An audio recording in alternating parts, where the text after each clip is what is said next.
This program on investing under regulation crowdfunding is not investment advice.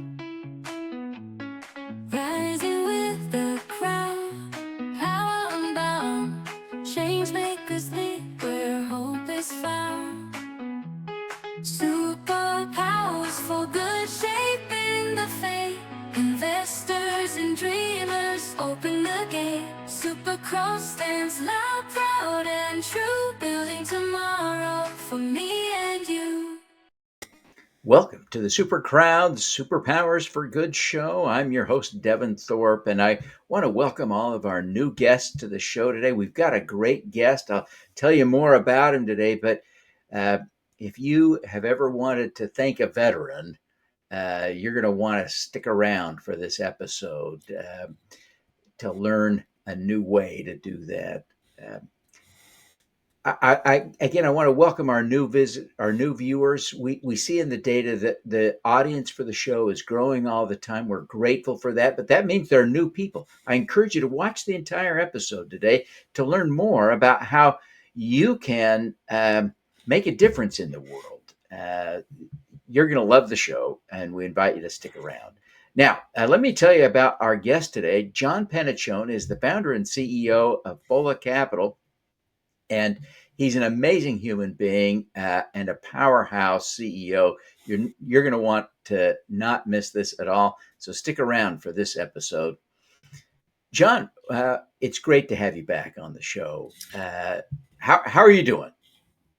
Doing great, Devin. You know, powerhouse is not an adjective that's been used for me. So I am all flattered by that. Thank you very much. It's great to be here. You are a powerhouse. I love what you're doing. And you know, you have openly stated that you want your business to support a variety, a genuine diversity of founders, but you have been really successful in tapping into the community of veterans, and you are a veteran. And by the way, thank you for your service. Tell us a little bit about how and why the veteran community is so important to you and how you've been able to be so successful in building that and supporting that community. Well, veterans, as you know, given what you do, what you're passionate about, it's like one of three disadvantaged groups. There's minority, women, and veteran-owned businesses. I just happen to fit into the veteran category pretty good here. So I've had to live through running a business, owning a business, raising capital when I did that. And I felt firsthand some of the challenges that we have there that we can get into. But now, doing what I do now, I just love helping fellow veterans and women and minority-owned businesses and business owners kind of raise capital, but deal with some of the unique challenges that we need to face. It is just wonderful what you're doing, and I am so grateful for all the things that you are doing. As you think about, John, the great work that you're doing, what excites you? What gets you up in the morning? You know, that's a great question. I've had some successes with some of the people I've helped, and that's what gets me up in the morning. There's nothing better than I like to experience than somebody calls me that says, "Hey, man, 2 years ago you helped me do A, B, or C, and I just want you to know we're kind of killing it now. And had you not, you and your team helped us facilitate a process that got us to the stage to do what we're doing, we would have never been there." I mean, that's what gets me up in the morning, just hearing stuff like that, feedback from people that have gone off and executed their plans and gone on and had some degree of success, and give me a call, let me know that's the biggest reward I experience. Well, it is, profoundly important. Let's talk a little bit about some of the examples of the companies that you have had on your portal, and let's step back here for just a second. We got to put a little context around this. So, Folla Capital is a registered broker dealer. You help people conduct regulation crowdfunding offerings, but also because you're a broker dealer, you have flexibility to use essentially any private capital raising regulation exemption. So you can do Reg D 506Bs, Reg D 506Cs. You can do Regulation A plus. You can do the whole smorgasbord of offering types. I guess you could even do a Reg D 504 offering. Nobody does those much, but you could do it. Talk about some of the examples of the companies you've helped to raise capital. Yeah, our first one is the most proud. I mean, we're in our fifth year. So, Harmony Global Foods was a minority-owned business up in New Jersey, built meal kits, and we helped them raise. I think it was 180K ish, and on our first Reg CF, that was our first client, and they were successful in doing that. And we're really proud of that because we were 1 for 1 after that. We've also helped all kinds of, that was a Reg CF. We're doing a lot of Reg Ds these days as well as Reg CFs. Another example is Opline. They're a veteran-owned software company. They help, and their software actually helps veterans translate their military experience through software into civilian qualifications. And they've got a lot of big clients like Dell and Amazon and brand name companies that are using their software. And we're really proud of that. We actually did a Reg CF for them, raised I forget around $700,000 for them, and now we're doing a Reg D 506B for them as a second round. Got another company, Continental Ground Real Estate Development Firm, headed up by a former Marine Special Operations guy. Did a Reg CF with him, successful to do some development work, real estate development. Now we're currently doing a side-by-side with him, a Reg D and a Reg CF side-by-side. We might be talking about that as well. I think one of the biggest things I'm proud of is we helped a group of veterans fund and get funding for an iFly franchise here in Wilmington, North Carolina. Now, if anyone has ever been to an iFly, there's 88 of them around the world. They're very big, unique structures, and it's indoor skydiving, basically. It's got this big wind tunnel in the middle of it.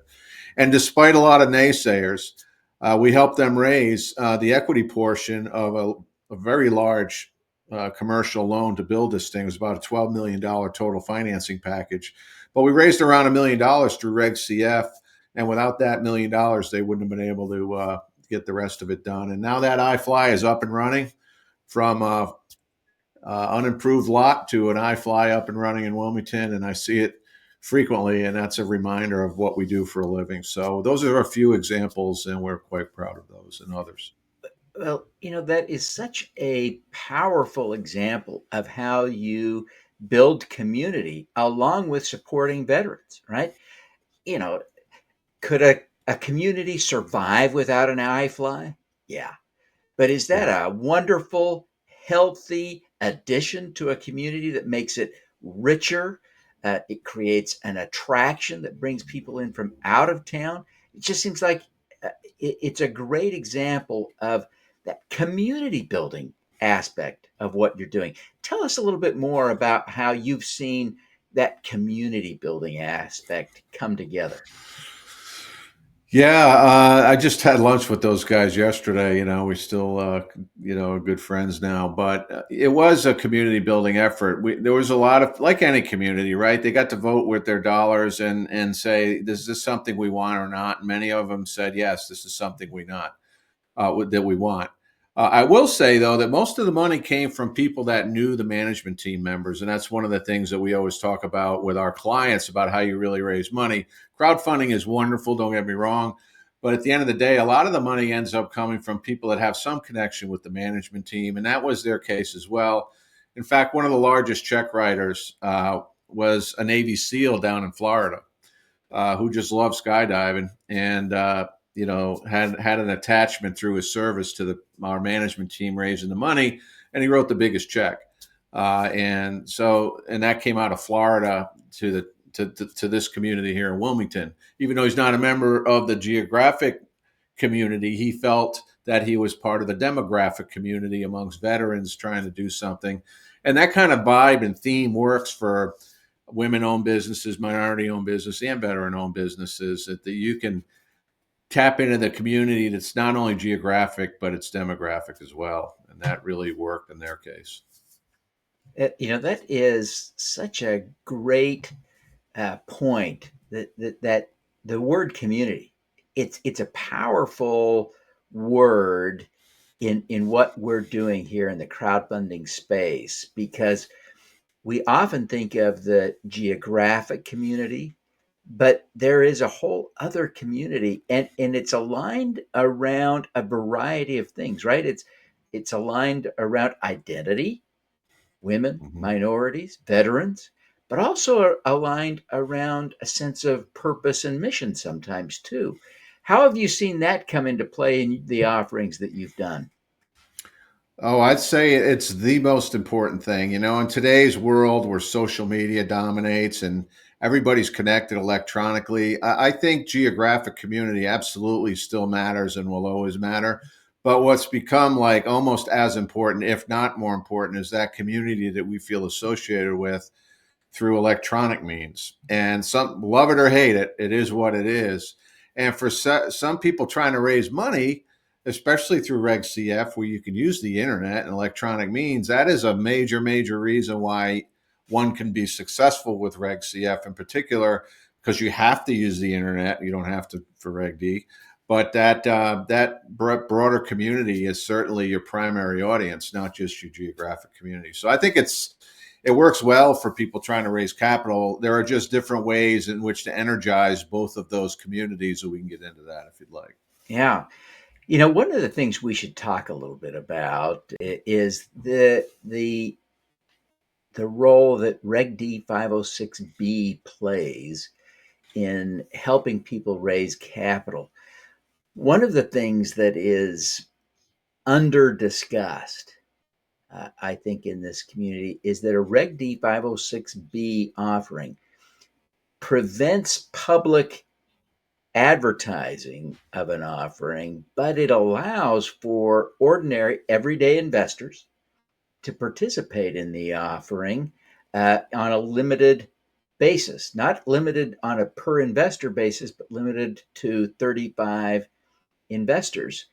Uh, Tell us a little bit about how you've helped clients use that and how you've been able to bring in some not accredited investors along with the wealthy folks. Yeah, so I'll be brief because it's one of my favorite subjects. So when we sit down with a client, one of the things we do is we decide which exemption is best for them, since we're a broker dealer and we can pick the optimal one. Well, a lot of people come to us and say, "Hey, I want to do a crowdfunding thing," and then once we learn, we say, "You know what? Based on what you're trying to achieve, a Reg D 506B might be better." And the reason 506B is oftentimes a good fit is what you just said. You can have up to 35 non-accredited investors. A little fun fact for you: those non-accredited investors, among those 35, aren't constrained by some of the investment level issues they are under Reg CF. Strangely, same people, different standards, different rules. The second thing has to do with the requirement for an audit or a review. Oftentimes, in most cases, under 506B, that's not required. Under Reg CF, it is if you want to raise more than whatever the minimum is, 124,000 as of this recording. So there are some major differences there, and then there's a reality that what I just said earlier. Most times, to be successful, it's people that do know you from one way, shape, or form that are the ones that are going to write the checks. And oftentimes, if that's the case, and you're confident that you got enough people that you already have an established relationship with, a 506B oftentimes is a better fit. Yeah, it is fascinating. And because you're a broker dealer, you have the option and the ability to be more flexible than a lot of the Reg CF portals who are somewhat constrained around the options available to them. So it's a great, great discussion. I really appreciate that. Listen, we got to take a quick break here.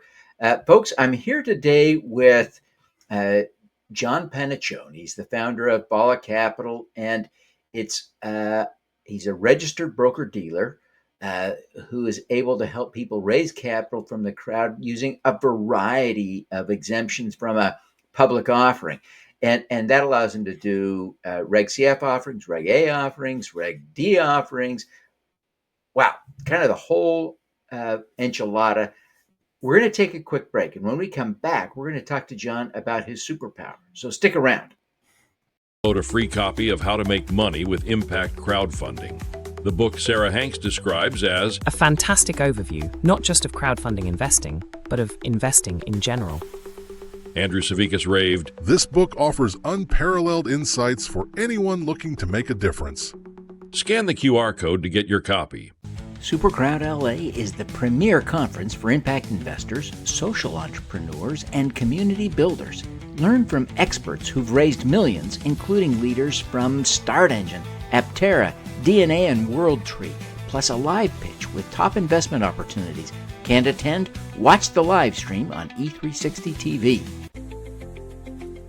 Struggling to raise capital for your business? Unlock the power of the crowd with AI. My free guide, Crowdfunding Made Simple, walks you through every step to success. Get funded smarter, faster. Scan the QR code now for your free download. Welcome back, everyone. We're here today with John Panaccione, CEO and founder of Folla Capital.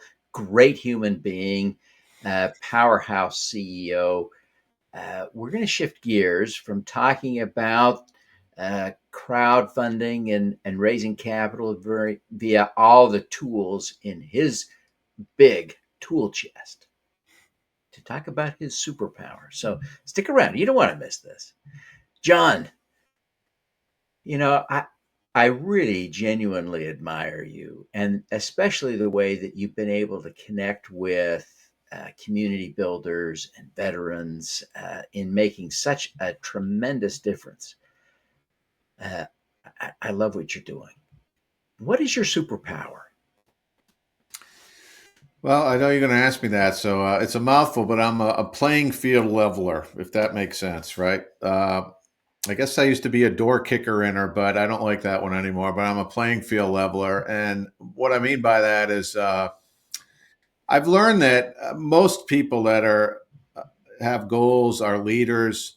Leadership's important to me. If they know the rules, they can compete, and they're willing to compete, win or lose, as long as they know the rules. And the same standard and rules applies to those that they're competing with, whether that's for dollars or in business or whatever. So I'm a big believer, and I guess my superpower is I like to teach people the rules. I don't want to be, me and my team don't want to be viewed as the smart people with all the answers. Those kind of people drive me crazy. There's a lot of them in this industry, to be honest with you. We like to pride ourselves on, we're teachers. We're going to give you the rules. We're going to make sure you follow the rules, but we're going to set you free, take you off your leash once we give you the rules and let you create your own future with those rules. So there's a big philosophical difference. I think that boils our superpower down into a bit of a mouthful, but yeah, that's my answer. Yeah, it is so important, and that's kind of what I love about crowdfunding, is that it is inherently a playing field leveler, giving people, ordinary investors, Absolutely, an opportunity to access the kinds of things that used to be the exclusive realm of the wealthy. And, the wealthy do this. A lot of them, not all of them, but a lot of the wealthy are doing this. And so you say, wow, if I can do what the wealthy do, maybe that's a smart thing to do. Maybe it's a good and noble thing to do as well. And now I can do it. So I love the playing field leveler aspect of your superpower. It's brilliant. I wonder if you can think back to a specific instance when you sort of felt like you really had leveled the playing field for someone and saw that impact sort of manifest. What example can you think of to share with us? Well, it's like the iFly example is another one, since we use that one already. So I think there's an analogy here that actually I just thought of, that I'd like to share with you that I think goes to your question. When someone decides to join the military has, everyone's the same. The playing field's the same. Everyone deals with the same rules. Doesn't matter what your background is, what your educational level is, what your color of your skin is, does not matter. You enter the United States military, and there's a standard to achieve. And if you achieve it, you keep getting promoted and you have a good experience, and the rest is history. The military is unique in American society that way. That is not true when it comes to money. And wouldn't it be wonderful if we can, bust into the hierarchy of funding and all that with the same approach that the military actually does to bring Americans together? And I think that correlation is important. So back to the answer to your question, these iFly guys, there was a Marine Special Operations officer who was still serving on active duty, and he had a path to get out, and he started his whole iFly thing. His brother-in-law, who was also a Marine officer, their father-in-law that was an Air Force veteran, and there was a fourth person I didn't really relate to a lot, but he was a veteran, and I'm not as well versed compared to the other three on here, but there was four veterans, and they came with this idea: we're going to put an iFly in Wilmington. And boy, were there skeptics. Oh, boy, were there skeptics on social media. And a lot of the established family money, except for one family that supported them, there's a lot of doubters. And I'll leave it at that.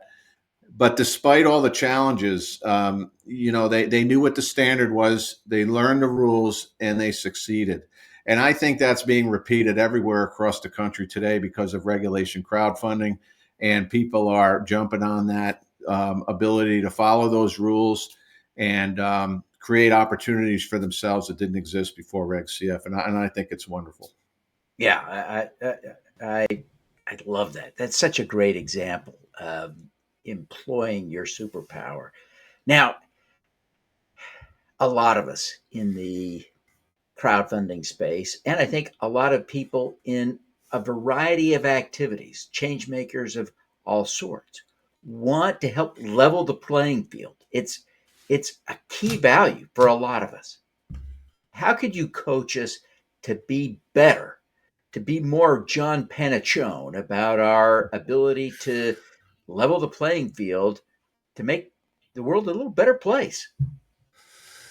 Yeah, I catch some flack for my answer to your question, and my answer is we have to be better than the standard. So, there's this big debate about whether or not you should be doing financial forecasts or not under Reg CF. Under Reg CF, you don't have to do a forecast, but our clients, we make them do a forecast, and the reason is it's above the standard. But if you're going to play ball with investors, if you were to raise money the traditional way, or even if you go to get a bank loan, you're going to have a forecast. So, the message we like to send is, look, if you're willing to go above the standard and have a real quality offering, good for you, and yet your chances of success are higher.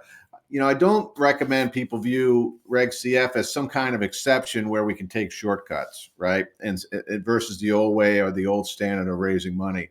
If we apply a high standard for the quality of our offering, the quality of the due diligence that's behind it, the quality of the people that are behind it, and the vetting of that, if all of that is put together, I think anyone listening to this can be quite successful using Reg CF.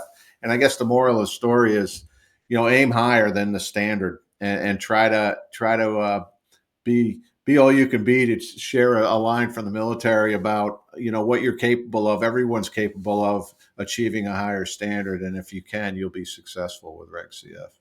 Yeah, I love that explanation. I was having a conversation with another friend and a guest who is an attorney, and he was saying he tells all of his clients never to do projections. And I was explaining right back at why I think it's so important to do them, because the irony is he was suggesting that it was better not to do them under Reg CF because the investors can't handle the truth or can't understand it. I'm like, that means you're giving your crowdfunding investors less information than your Reg D investors. And that is clearly the epitome of not leveling the playing field, clearly the epitome of not fair. I'm a huge fan of projections. I've got a little gray hair, and I remember when everybody did projections when they were raising capital. 20 years ago, it was understood, it was required, and it has fallen by the wayside, in part because nobody ever hits their numbers. But I'm so glad. Sorry, I'm off on a tangent, but yeah, I love your point. Listen, John, as we wrap up, tell people how they can learn more about you, how they can connect with you, how they can invest at Folla Capital, et cetera, et cetera. Give us a little rundown. Yeah, follacapital.com, F-O-L-L-A capital.com. You can get to our website. I'm also on the veteran side. I'm a co-founder of a group called Vet to CEO, VETTOCEO.org. We have some free programs over there through that organization that I co-founded for veterans looking to get into entrepreneurship as a career path change. So those are two ways people can get a hold of me. Fantastic. I love what you're doing, John. I want to congratulate you for all your great work and thank you for being on the show today. Thank you, Devin. Always like hanging out with you, and thank you for what you do for the industry. All righty. Now let's do some good.